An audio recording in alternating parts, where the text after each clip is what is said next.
My wife and her sisters decided to prank me by abandoning me at a gas station 200 miles from home. Figure it out yourself. They cackled and sped off. I never returned home. 3 years later, she tracked me down. Figure it out yourself, my wife Stephanie yelled as she gunned the engine and left me standing in a gas station parking lot in Billings, Montana, 200 miles from home. Her sisters Jessica and Vanessa were laughing in the back seat like it was the funniest thing they'd ever seen. My name's John. I'm 34, work construction. I'd been married to Stephanie for 8 years. We'd driven up for her cousin's wedding. The whole ride up, something felt wrong. Whispered conversations, exchanged looks in the rearview mirror. We stopped for gas an hour outside Billings. I went inside for coffee. When I came out, they were already in the car, engine running. Get in, Stephanie, I said. Actually, we've been talking. You need to learn some independence. Jessica leaned forward. You're always so clingy, John. I stood there with my house keys. My truck was back in Denver. This isn't funny. It's a prank. Stephanie's smile got wider. Learn to laugh a little. Then she hit the gas. I called her. Straight to voicemail. Called Jessica. Same thing. That's when I knew this wasn't a prank. For 8 years, I'd ignored the signs. How Stephanie forgot our anniversary helping Vanessa move. How she missed my birthday dinner because Jessica had boyfriend problems.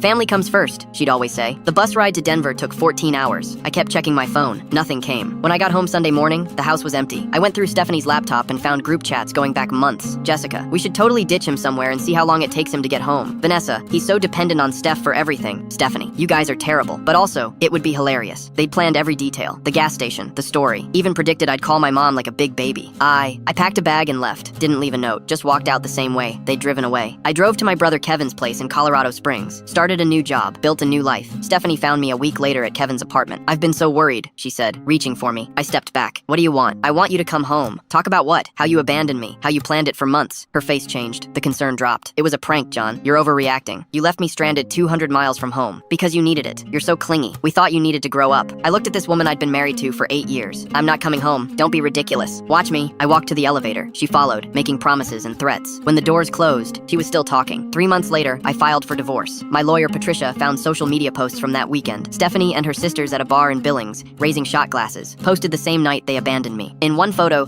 Jessica was wearing my Denver Broncos cap, the one I'd left in the car. Patricia also recovered the group chat messages, months of planning, laughing about my reactions, betting on how long before I'd crawl back. The divorce hearing was in March. Stephanie's attorney painted me as unstable, a husband who'd abandoned his wife after a minor disagreement. Then Patricia stood up. She handed the judge the screenshots, the social media posts, the harassment records. These text messages show the petitioner and her sisters planning this prank for months. Here are posts from that night, celebrating, and here's documented harassment after my client requested no contact. The judge reviewed everything in silence. Stephanie went pale. Furthermore, the petitioner has been spreading false claims about my client's mental state. This is manipulation and emotional abuse. The judge looked up. I'm granting the divorce as requested. Assets divided equally. No evidence of abandonment by the respondent. Stephanie tried to approach me in the courthouse hallway. Patricia stepped between us. No contact. The order is in effect. I walked to my truck without looking back. Retry. Full story on the channel linked below.